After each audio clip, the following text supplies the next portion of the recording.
多谢博瑞台南讲一款倒仔耍结合政治、民生、宗教等等主题这资源，希望讲少年人会使透过这款的游戏，认捌台南400的文化甲在地历史。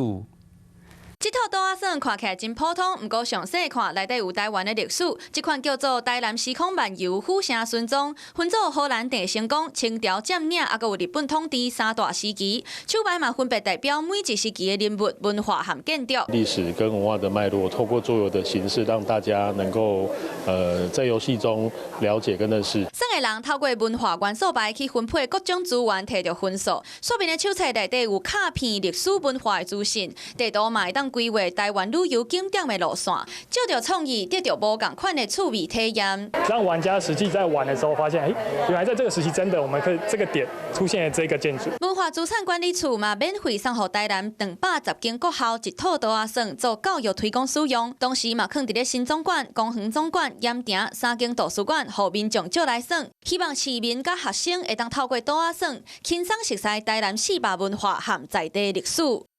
Hello， 我是庄宇杰。想要抢先掌握最及时的新闻资讯吗？赶快订阅、按赞、开启小铃铛，锁定华视新闻 YouTube 频道。